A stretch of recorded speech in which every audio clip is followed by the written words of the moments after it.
দেখতে দেখতে শেষের পথে বিশ্বকাপের গ্রুপ পর্ব। এরই মধ্যে ছিটকে পড়েছে 6 দল। 48 দেশের 19টি নিশ্চিত করেছে নকআউট পর্ব, যাদের মধ্যে চ্যাম্পিয়ন আর্জেন্টিনা, ফেভারিট ফ্রান্স, নেদারল্যান্ডসের পাশাপাশি রয়েছে সর্বোচ্চ 5 বারের বিশ্ব চ্যাম্পিয়ন ব্রাজিল। কেমন যাচ্ছে দলগুলোর এবারের বিশ্বকাপ, আর কেমনই বা কাটছে তাদের ফ্যানদের সময়, এসব নিয়েই আমাদের আয়োজন বেলামে প্রেজেন্টস কিক অফ। আজকের অনুষ্ঠানে আপনাদের সঙ্গে রয়েছি আমি জহির সাগর, আর আমার সাথে রয়েছেন যথারীতি কিছু ফুটবলের ক্রেজি ফ্যান, পেশাদার জীবন এবং ফুটবল সমর্থনে যাদের ভিন্নতা থাকলেও একটা জায়গায় তারা সবাই সবাই জাহাঙ্গীরনগর বিশ্ববিদ্যালয়ের সাবেক শিক্ষার্থী এবং একই ব্যাচের শিক্ষার্থী। তো আর দেরি কেন, শুরু করবো আজকের বেলামি প্রেজেন্টস কিক অফ। শুরুটা করতে চাই যথারীতি পরিচয় পর্ব দিয়ে। আমার ডান দিক থেকে শুরু করবেন। আমার নাম সৌমিত জয়দীপ, আমি জাহাঙ্গীরনগর বিশ্ববিদ্যালয়ে পড়তাম 37তম ব্যাচে। আমার বন্ধুদেরকে দেখে ভালো লাগছে, আর আমি এখন ব্র্যাক বিশ্ববিদ্যালয়ে শিক্ষকতা করি। আর্জেন্টাইন ফ্যান, সেটা আসলে বলার অপেক্ষাই রাখে না। নেক্সট। আমার নাম নুর আলম, আমি জার্মান ফ্যান, আর এখন ব্র্যাকে আছি, পড়াশোনা করেছি জাহাঙ্গীরনগর বিশ্ববিদ্যালয়ে। আমি শামসুর রহমান আদিল, আমি জাহাঙ্গীরনগর বিশ্ববিদ্যালয়ে পড়াশোনা করেছি আন্তর্জাতিক সম্পর্ক বিভাগে। প্রথম আলোতে ছিলাম সিনিয়র রিপোর্টার হিসেবে, বর্তমানে ব্র্যাকে আছি, ব্র্যাকের মিডিয়া টিমে কমিউনিকেশন অ্যান্ড পার্টনারশিপ ম্যানেজার হিসেবে। আমার বাঁ দিক থেকে। আমার নাম জাফর সাদিক, আমি কাজ করছি ট্রান্সপারেন্সি ইন্টারন্যাশনাল বাংলাদেশ টিআইবিতে, এবং যথারীতি ওখানে আর্জেন্টিনা এবং জার্মানি এবং তারা একই সাথে ব্র্যাক, মানে তারা যে একই দল এটা প্রমাণ করেছে আজকেও।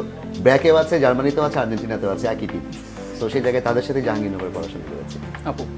আমার নাম মৃন্ময়ী, আমি শিক্ষকতা পেশার সঙ্গে আছি, জাহাঙ্গীরনগর বিশ্ববিদ্যালয় নাটক ও নাট্যতত্ত্ব বিভাগে পড়েছি। আমরা সবাই একই ব্যাচে। আজকে বোঝাই যাচ্ছে আসলে অনেকে গবেষণার সাথে জড়িত, সম্ভবত অনেক গবেষণা বোধহয় আপনারা উপস্থাপন করবেন। তবে আমরা চাই পিওর একটা ফ্যান মোমেন্ট, যেটা আসলে আপনারা অপেক্ষা রয়েছেন। আপনারা শুরু করতে চাই আর্জেন্টাইন ফ্যানকে দিয়ে। এই মেসিকে আটকাতে হলে ঘানায়ান ওই ব্ল্যাক ম্যাজিকটা কি দরকার, না আর কোনো উপায় আছে মেসিকে আটকানোর? না, ম্যাজিক ট্যাজিক দিয়ে ম্যাজিক ম্যানকে আটকানো যায় না। হ্যাঁ, আমি তো ফলে মেসিকে আটকানো কঠিন। যদিও সম্পূর্ণরূপে যদি বলা যায় যে হ্যাঁ, আর্জেন্টাইন টিমের খেলা কেমন লাগছে আমার কাছে, আমি বলবো যে গত বিশ্বকাপের ফাইনালে যেভাবে খেলেছে তার 50% এখন পর্যন্ত দেয়নি। তাতেই 2 ম্যাচে কম্প্রিহেন্সিভ উইন। কিন্তু মেসিকে আটকানোর জন্য আমার কাছে মনে হয় না অন্যান্য দলের কোচগুলোর অত বেশি চিন্তা করতে হবে আর কি। হ্যাঁ, মানে চিন্তা ছাড়া যদি যায় তাহলে ভালো, বেশি চিন্তা করলে প্যাচ লাগায় করবে। জার্মানি কেমন করলো? দুর্দান্তভাবে শুরু করেছিল 7-আপ দিয়ে, তারপরে একটা হার, মানে লাস্ট ম্যাচটা হেরে গেল। একটু কি চোকিং করলো কিনা আর কি? গতকালের ম্যাচটা হারার পরে একটু খারাপ লাগছিল, কিন্তু এরপর মানে অ্যাজ আ ফ্যান মনে হলো যে জিনিসটা খারাপ হয়নি, ভালো হয়েছে। বিকজ এই পর্যায়ে মানে লার্নিংটা নেওয়ার সুযোগ এখনও আছে। অর্থাৎ দলের কোথায় দুর্বলতা আছে সেটা যদি গ্রুপ পর্বে খুঁজে পাওয়া যায় তাহলে এটা কাজে দেয় নকআউটে। কিন্তু নকআউটে তো আলটিমেটলি এক্সপেরিমেন্টের সুযোগ নেই। তো মনে হয়েছে যে এক্সপেরিমেন্টটা হয়েছে। আর যেহেতু ল্যাটিন আমেরিকার মাটিতে খেলা, আপনি যদি লাস্ট হচ্ছে যে আমেরিকা, উত্তর আমেরিকা, দক্ষিণ আমেরিকা মিলে যে 8টা ওয়ার্ল্ড কাপ হলো, ওখানে ইউরোপের কোনো দল জিতেনি ওয়ার্ল্ড কাপ, একমাত্র জার্মানি জিতেছে ব্রাজিলের মাটিতে। সো এই জায়গা যেই জার্মানির একটা আপার হ্যান্ড অফকোর্স আছে, এবং যে হাই প্রেসিং ফুটবলের নিদর্শন আমরা প্রথম 2টা ম্যাচে দেখতে পেলাম। আই থিঙ্ক এটা কন্টিনিউ করতে পারলে এবং ট্যাকটিক্সটা ঠিক থাকতে ঠিকঠাক একটু নির্ভর বোধ হয়েছিল গত ম্যাচে, কারণ আগেই কোয়ালিফাই এক্সপেরিমেন্ট ছিল, একটু বেঞ্চ এক্সপেরিমেন্ট করেছে, একটু নির্ভরও ছিল, যেহেতু গ্রুপ চ্যাম্পিয়ন অলরেডি হয়ে গিয়েছে। তারপরও মানে যেহেতু সংখ্যাতাত্ত্বিক জয় পরাজয় একটা দুর্বলতা রয়ে গেছে, সেটা হচ্ছে জার্মানি লাস্ট কাপল অফ ম্যাচে কিন্তু গোল কনসিড করছে। তো ওই জায়গাটাতে ডিফেন্সের যে দুর্বলতাটা স্পষ্ট ফুটে উঠেছে। আই থিঙ্ক এটা নিয়ে যদি কাজ করা যায় তাহলে নকআউট পর্বে এটা খুব কাজে দিবে, তা না হলে সমস্যা। রাইভাল টিম থেকে প্রথমেই অনুষ্ঠানের শুরুতেই আসলে একটা অভিযোগ জানানো হয়েছিল যে 2জন আর্জেন্টাইনের মাঝে একজন জার্মান, মানে নিজেদের পাল্লা কি সবসময় জার্মানকে আপনারা ওন করেন কি, মানে নাকি জাস্ট কোইন্সিডেন্স? এটা আসলে নিজেদের 7-1 যে ঘটনা সেটাকে ঢাকার জন্য একটা চেষ্টা। আচ্ছা, চেষ্টা বলুন, অপচেষ্টা আর কি, ব্যর্থ চেষ্টা বলতে। ব্যর্থ চেষ্টা। তারা নিজেদের এই ব্যর্থতাকে আসলে হজম করতে পারছে না। প্রায় 2014 সাল থেকে 12 বছর হয়ে গেছে, কিন্তু ব্যাপারটা তো এখনও হজম হয় না। তাই যখনই অপোনেন্ট বা আর্জেন্টিনার কোনো সমর্থক তাদেরকে এটা মনে করায় দিতে চায়, তখনই তারা মনে করে যে আর্জেন্টিনা তো জার্মানির ভাই ব্রাদার, এই টাইপ কিছু একটা বলার চেষ্টা করে। বিষয়টা তো আসলে সেখানে না। তবে আমরাও চাই না এরকম কোনো, আমরাও এখন অ্যাগ্রেসিভ কিছু বলতে চাই না। হ্যাঁ, এবার যেমন কুরাসাওকে যখন জার্মানি 7-1 দিয়েছে, অনেকে বলার চেষ্টা করছে যে ব্রাজিলের ছোট ভাই আরেকটা দিয়েছে, এরকম সেরকম। তো আমরা এরকম কিছু বলতে চাই না, এটা খেলার পার্ট হতেই পারে, সমস্যা নেই। আর জার্মানির জন্য একটা বিষয় হচ্ছে যে গতবার কিন্তু আর্জেন্টিনা শুরু করেছিল সৌদির সাথে হেরে। রাইট। তো সেহেতু ফার্স্ট গ্রুপ পর্বে সচরাচর কেউ যদি কোনো একটা ম্যাচ হেরে যায়, তার আবার কামব্যাক করার সুযোগ থাকে। আর যেহেতু জার্মানির আগে থেকেই 2টা ম্যাচ জিতে সে গ্রুপ চ্যাম্পিয়ন হয়ে গেছে, তো এই ম্যাচ হারার ফলে সে এটার থেকে লার্নিং লেসনগুলো নিয়ে হয়তো সামনে আরও ভালো করতে পারে, সেটার জন্য হতে পারে যে জার্মানি হয়তো সামনে আরও ভালো খেলবে। আর আর্জেন্টিনার ক্ষেত্রে বলবো যে আর্জেন্টিনার সামনে যদি যেটা বলেছে যে আগের বিশ্বকাপের যে ফর্ম ছিল, খেলোয়াড় তো অলমোস্ট 26 জনের প্রায় 18-19 জনই আগের ওয়ার্ল্ড কাপেরই স্কোয়াডেরই আছে। তো ফলে দেখা যাচ্ছে যে আমার ধারণা হয়তো বা রাউন্ড অফ 32 বা রাউন্ড অফ 16-এ গিয়ে হয়তো টিম আরেকটু গুছানো খেলবে এবং আরেকটু অ্যাগ্রেসিভ খেলবে, অ্যাটাকিং খেলবে। ব্রাজিল 2002 সালে যখন সবশেষ চ্যাম্পিয়ন হয় তখন তারা গ্রুপে কোনো ম্যাচ হারে কোনো ম্যাচ হারেনি। ওই সময় বাংলাদেশের রাষ্ট্র ক্ষমতায় বিএনপি ছিল, এবারও বিএনপি। মানে আশার প্রত্যাশার বেলুন কি এবার একটু বড় হচ্ছে আপনাদের? না, যেহেতু পলিটিক্যাল আলাপ আনলেন, এটা এখন মানুষ কিভাবে নেবে জানি না। নামের অধ্যাক্ষরগুলো দেখলে কিন্তু অনেক কিছু ধারণা করা যায়। সরেয়া, ব, এই ধরনের শব্দগুলো কিন্তু আসলে বিশেষ মিনিং রাখে আসলে। শুনতে চাই। এই তো মানে যারা বোঝার তারা বুঝে গেছেন, সরেয়া দিয়ে যে রাজনৈতিক দল কিংবা খেলোয়াড় দল, ব দিয়ে যে রাজনৈতিক দল এবং ফুটবলের দল, Okay. তো সবকিছু মিলে একটা তো ইঙ্গিত আছেই। আর 2 নম্বর হচ্ছে যেটি তারা বলছিলেন যে জার্মানিকে স্বীকৃতি দিতে যাচ্ছেন না হুট করে আজকের এই শোতে এসে আর্জেন্টিন সমর্থকরা, কিন্তু ওই যে জার্মানি যে তাদের পিতৃ সমতুল্য এবং জার্মানির গৌরব নিয়েই যে তাদেরকে গৌরব করতে হয়, যেমন আমাদের পূর্বপুরুষরা মাঠে আছে, তাদেরকে দেখা যাচ্ছে যে বিশ্বকাপ জয়ী কাউকে আপনি দেখেছেন যে ইনফান্তিনো কিন্তু পরিচয় করিয়ে দিয়েছেন যে সবাই বিশ্বকাপ জয়ী খেলোয়াড় এবং তারা সবাই ব্রাজিলের খেলোয়াড়, তারা মাঠে বসে বাপ চাচারা তাদের ভাতিজাদের খেলা দেখছে। সো আর্জেন্টিনার কিন্তু এরকম কেউ নাই। তো আর্জেন্টিনার পিতা হিসেবে স্বীকৃতি দেওয়ার জন্য 7 একই আছে, যেটা কিনা জার্মানি। সো তারা আসলে একই পরিবারভুক্ত, সেই জায়গা থেকে তাদের এই টানটুকু কাজ করতেই পারে, কিন্তু আমাদের আসলে ওই রকম কোনো কিছুর প্রয়োজন নেই। তো আমি যেটা মনে হয়, যেহেতু 2 সালের কথা টানলেন, আর ব্রাজিলের আরেকটা বড় বিষয় আছে যেটি গতকালকে কিন্তু অনেকেই জেনে গেছেন, যে কোনো একজন নির্দিষ্ট খেলোয়াড় যদি গ্রুপ পর্বের সব ম্যাচে গোল করে তাহলে সেই বিশ্বকাপটা ব্রাজিলের ঘরে 70, যায়। 94, হ্যাঁ, এবং 22 2002 সালেও একই ঘটনাই ঘটেছে। রোনালদো, যাকে আমরা সবাই চিনি, রোনালদো নাজারিও, Even রিভালদিও করেছিল, রিভালদো করেছে। তো সেই জায়গা থেকে নাজারিও বলতে নারী হিসেবে কি যখন আপনার আসলে প্রতিপক্ষরা ঝাঁপিয়ে পড়ে আসে, আমরা দেখেছি ব্রাজিল আর্জেন্টিনা হোক, নারী হিসেবে কি কোনো ছাড় পান আপনি নাকি আরো বেশি হয়? না না, এরকম কোনো ব্যাপারই নেই। আর্জেন্টিনার সমর্থকরা আমার মনে হয় বেশি করে কাজটা, কারণ আমার নিজের ঘরে আমার হাজব্যান্ড হচ্ছে আর্জেন্টিনার ডাইহার্ড ফ্যান, এবং মানে প্রতিক্ষণে আমি দেখা যাচ্ছে, আমি যেরকম আজকে বের হয়ে আসার সময় বললাম যে গেলাম খোদা হাফেজ, সে হট করে বলার সময় হে আল্লাহ ব্রাজিল যেন হেরে যায়, এরকম মানে কোন কথার সাথে কোন কথা, শান্তি নেই, ঘরেও শান্তি নেই। সব সময় আগ্রাসী মনোভাব এবং ব্রাজিলকে ছোট করানোর কথা দিয়ে, উল্টাপাল্টা কথা দিয়ে ছোট করানোর একটা অহেতুক চেষ্টা। মানে ভদ্রলোক কিন্তু দেখতেছে, দেখুক, ডোন্ট কেয়ার। ওকে ভাই, অনেকগুলো অভিযোগ আনছিলেন যে ওনাদের যেরকম মনে করেন কিংবদন্তির অভাব নাই, একজনের পর একজন ইনফান্তিনো সেলফির পর সেলফি তুলছেন। আপনাদের আসলে মোটা দাগে যদি বলি, আসলে খুব একটা কিংবদন্তি ওই আকারে নেই। আবার একই সাথে আপনাদের প্রতিপক্ষরাও একটা অভিযোগ করে যে না, 86-এ যদি ভিএআর থাকতো তাহলে বোধহয় আপনাদের ট্রফি একটা কম থাকতো। সত্য নাকি? ও তার মানে মানে মানে আমি একটা বলে আর কি, মানে মানে না, প্রতিপক্ষরা একটা জিনিস বলে। বুঝি না। আগে জার্মানির সমস্যাটা সমাধান করি। Sure. তাহলে যে 90-তে জার্মানির কাছে ফাইনালে আর্জেন্টিনা হেরেছে, 2006 2014 না, আমি ফাইনালের কথা বলছি, 6-10 2014-তেও হেরেছে। হ্যাঁ, এখন এই যে হারলো, আমরা কি জার্মানির সাথে এত প্রবল প্রতিপক্ষ হিসেবে জার্মানিকে কখনো মানে এরকম যেটাকে বলে যে ওদেরকে মানে অপমান করা, অপদস্থ করা, এগুলো কিছু করি না। কিন্তু ওরা 7-1 হেরে তারপরে আবার জার্মানিকেই সাপোর্ট করছে ফাইনালে। মানে ব্যাপারটা আপনি বোঝেন, শত্রু শত্রু মানে আমার বন্ধু। এই জিনিসটা আছে আর কি। কিন্তু আমি বলছি যে দেখেন, ব্রাজিল যেটা এখনকার টিম, মানে জাফর যেভাবে বলছে, সেটা ব্রাজিল এখন লেগেসি দিয়ে চলছে। আচ্ছা, আমরা যে ব্রাজিলকে 90-এর দশকে কিংবা হলো যে এই শতাব্দীর শুরুতে যে ব্রাজিল দেখেছি, সেই ব্রাজিল আর ধরেন যে স্টিভি আর অস্ট্রেলিয়া একই রকম, আনবিটেবল। আনবিটেবল, ঠিক আছে। ওরকম এই যে একটু আগে বললো রোনালদো নাজারিও, রোনালদোকে আমরা নাজারিও হিসেবে চিনতাম নাকি? রোনালদো মানে রোনালদো, রোনালদোর ডাক নাম ছিল দ্য ফেনোমেনো। রাইট। এখন তাকে কেন বলতে হচ্ছে? কারণ তাকে বলতে হচ্ছে, দেখবেন একটা জিনিস, যে আর্জেন্টিনা যখন প্রতিপক্ষ তখন আসলে 22 জনকে হিসেব করে ওরা ধরে। একটা হলো ইউরোপের ব্রাজিল, পর্তুগাল, আর হলো ল্যাটিন আমেরিকার আসল ব্রাজিল, এই হলো ওদের সব। আচ্ছা, এবার আপনি গেলেন 86-তে সবসময় আপনার ওই হাতের গোলের কথা বলা হয়, কিন্তু পরের যে গোলটা, ওই গোলটা নিয়ে ওরা কোনোদিন কোনো কথা বলেনি, কারণ ওরকম গোল ওরা কোনোদিন করতে পারেনি। এটা হলো একটা। আচ্ছা, 70 সাল পর্যন্ত হলো জুলেরিমি ট্রফি ছিল, তাই তো?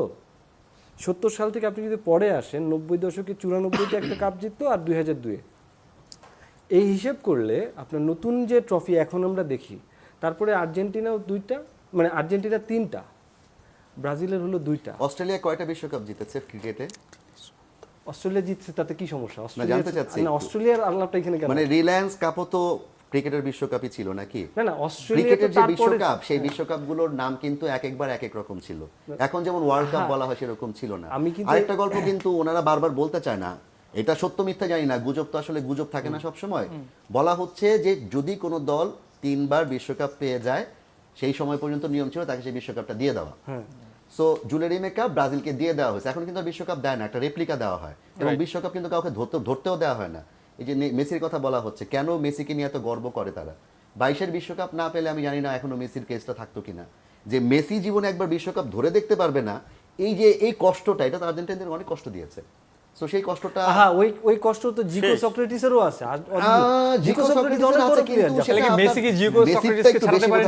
না না, অবশ্যই ছাড়াতে পেরেছে, সেটা তো এটা তো আমাদেরকে বলতে হয়নি। রোনালদো, আমি রোনালদো বলছি কিন্তু, মানে ডোন্ট গেট মি রং, আমি কিন্তু ক্রিস্টিয়ানো রোনালদোর কথা বলছি না। ওদেরকে বলতে হয়। তার মানে আপনারা গুজবে এখন না না, আছেন, ওদেরকে রোনালদো বলতে হয়, এটা বিবৃতি দিয়ে ওদেরকে স্বীকার আলাদা করতে করেছে হয় যে দুই রোনালদোকে। ফ্রান্সে, হ্যাঁ, শুনেন, আমাদের বড় হওয়া রোনালদোর ফুটবল দেখে। হ্যাঁ, আমরা শুনবো নিশ্চয়ই আপনাদের পক্ষে বিপক্ষে নিশ্চয়ই যুক্তি শুনবো। তার আগে ছোট্ট একটা বিরতি নিব। কোথাও যাবে না দর্শক, আমাদের সঙ্গেই থাকুন। বেলেমের প্রেজেন্টস কিক অফে ফিরছে ছোট্ট একটা বিরতির পর।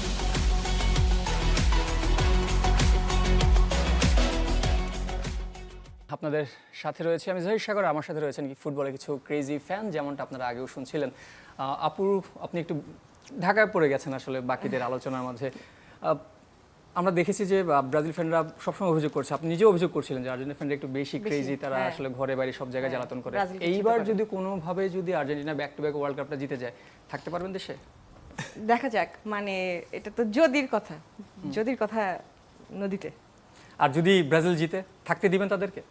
আমরা অনেক ভদ্র ভাই, আমরা এরকম মানে খোঁচাখুচি অহেতুক এই যে সে কি যেন থাক না বলি, আবার উস্কে না দেই, এগুলো আমরা এগুলো করি না। আমরা ভদ্র সাজা, আমাদের যখন অ্যাটাক করে তখন আমরা আসলে ঝাঁপিয়ে পড়ি। মানে অ্যাটাক ছাড়া মানে খুব একটা আমরা না, ঝাইঝামেলা ঝাঁপাই যেতে চাই না। না দেখেন, আপনারা কি মানে আমি দর্শকদেরকে একটু বলতে চাই, কখনো কি শুনেছেন 1978 সালে গম চুরি করে গম দিয়ে হচ্ছে বিশ্বকাপ নিয়েছে? এটা এই বিশ্বকাপে শুনেছেন কখনো? কখনো কি জেনেছেন যে 87-তে মানে 86-তে হাত দিয়ে গোল করেছে, তারা মারামারি করেছে ব্রাজিলের সাথে আর্জেন্টিনার মাঠে, 2022 সালে পেনাল্টি, এগুলোর আলাপগুলো কখন আসে আসলে? 14 সালে 7-1-এর গল্প ওরা 22 সালে এনে আমাদেরকে যখন বলা শুরু ঢাকার করে, সেগুলো তাদের দুঃখ ঢাকার জন্য, জাফর সাদিক তখন আর কি আমাদেরকে কিন্তু বলতেই হয় এই গল্পগুলো। আচ্ছা, বিরতির আগে সে যে গল্পটা দিচ্ছিল যে সেলফির তাদের ইনফান্তিনো, হ্যাঁ, কিংবদন্তি। তো যেটা হচ্ছে যে তাদের এত কিংবদন্তি, এত বড় বড় খেলোয়াড়, কিন্তু তাদের ডাগ আউটে দেখেন একজন ইউরোপিয়ানকে নিয়ে আসছেন। কেন? কারণ তারা আর ওই রকম পাচ্ছেন না যে কে তাদেরকে কাপ জেতাতে পারে। এবার শেষে বাধ্য হয়ে এবার বিশ্বকাপে প্রথমবারের মতন তারা একজন ইউরোপিয়ানকে নিয়ে আসছে। কিন্তু কখনোই কোনো টিম অন্য দেশের কোনো কোচকে নিয়ে কিন্তু ওয়ার্ল্ড কাপ জেতে না। ব্রাজিলের কয়জন হ্যাঁ। কোচ এই মুহূর্তে তো বিশ্বকাপে বিভিন্ন তারপরে দলকে আর্জেন্টিনার কোচিং করছেন কয়জন জানেন? তুমি জানো? হ্যাঁ, তো আর্জেন্টিনার নিজেরটা- ব্রাজিলের নিজের কেউ নাই, ঘরের এটা খবর জানো নেই, তো? মানুষের জিরো। ঘরের খবর নিয়ে বেড়ালে হ্যাঁ, হবে? ব্রাজিলের এবার জিরো কোচ, ব্রাজিলিয়ান। আর্জেন্টিনার 6 জন কোচ আছে, এটা জানতে হবে।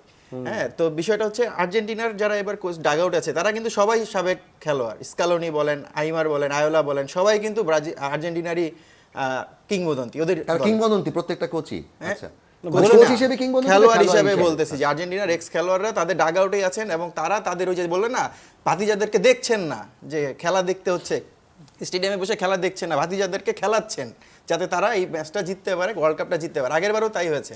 22-এ কিন্তু এই কোচ সেটআপই ছিল, তারা কিন্তু ভাতিজাদেরকে দিয়ে ম্যাচ জিতিয়ে নিয়েছেন।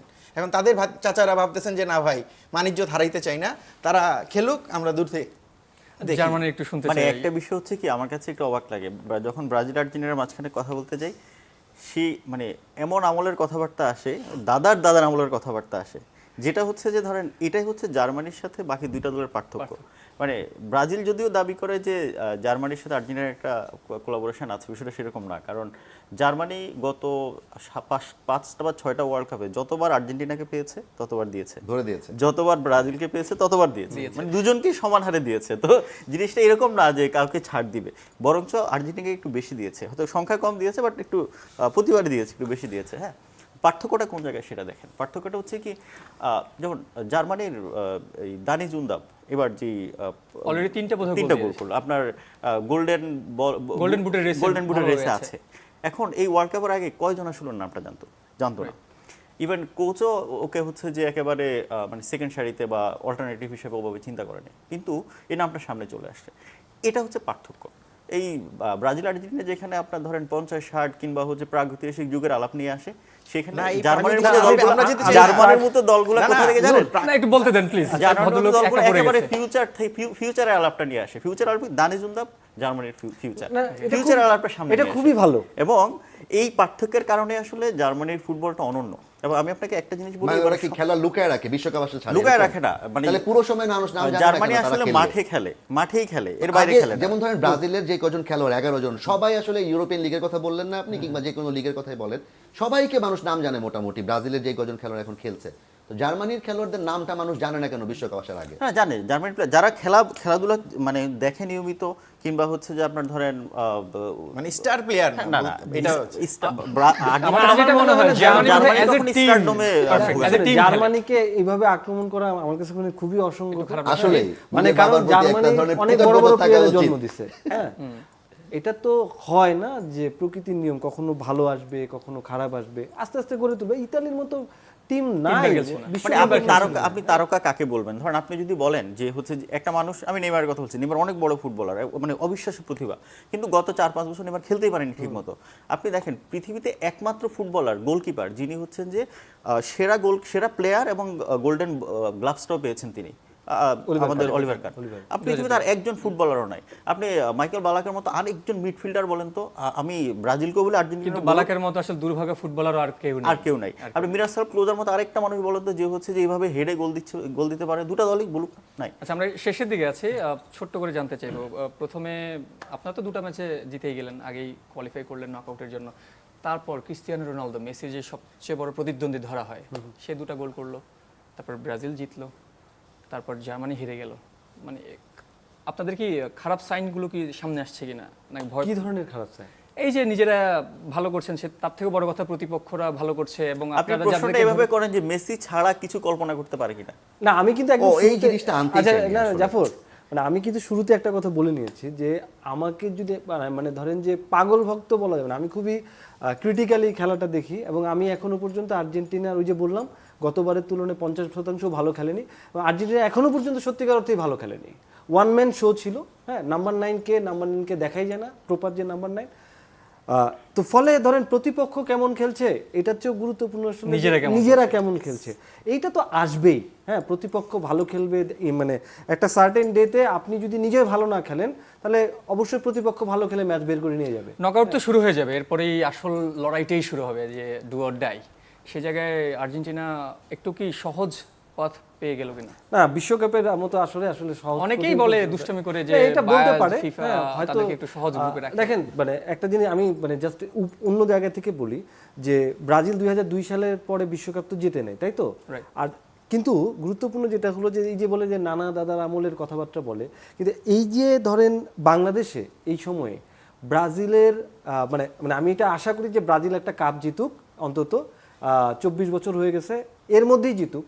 অন্তত দেখেন যে ব্রাজিলের যদি একটা হাই কমিশনের সাথে আমাদের এক্সচেঞ্জ হয়, আর্জেন্টিনা যেমন হয়েছে, এটা কিন্তু আমাদের অর্থনৈতিকভাবে অনেক উপকার দেয়। ব্রাজিল মানে অনেক সমৃদ্ধ একটা দেশ, আর্জেন্টিনার চেয়েও বেশি সমৃদ্ধ, হ্যাঁ, সম্পদের তুলনায়। ফলে আমাদের দরকার, কিন্তু সমস্যাটা কি? সমস্যাটা হলো যে ব্রাজিল 5 বার জিতে মিশন হেক্সায় আসে, এবং ধরেন 2002 সালে যার জন্ম তার আজকে কত বছর বয়স?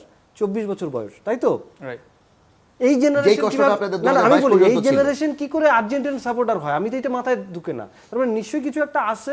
ওই যে খুবই 2022 স্বাভাবিক। পরে যে মেসি সাপোর্ট রয়েছে। দিয়েছে। কথা বলছিল হ্যাঁ? আমাদের বয়সী যারা, তারা 98-তে ব্রাজিল রানার আপ, 2002-এ চ্যাম্পিয়ন, আর্জেন্টিনা আর তখন- 14-তে রানার আপ, 22-এ চ্যাম্পিয়ন। আমাদের সময় একেবারেই খুবই কম। আমরা ছোট্ট করে আপনাদের কাছে জানতে চাইবো যে যদি আর্জেন্টিনা যে যে দল সাপোর্ট করেন সেই দল যদি ওয়ার্ল্ড কাপ না জিতে, কাকে চান সেকেন্ড দল হিসেবে ট্রফিটা জিতে? না, আমি এখনো পর্যন্ত 10-এর মধ্যে 8 দিব ফ্রান্সকে, বাকিরা এর পরে থাকবে। বন্ধু চেঞ্জ করে ফেললেন, পাশেই বসে রাখলেন? বন্ধু চেঞ্জ জার্মানিকে করে ধরবেন না? ফেলিনি, না না, আমি বলছি যে ফ্রান্সকে 1 নম্বরে রাখবো খেলার দিক দিয়ে। Okay. ফলে যদি কারো সম্ভাবনা আমি দেখি তাহলে আমি ফ্রান্সেরই সম্ভাবনা দেখি।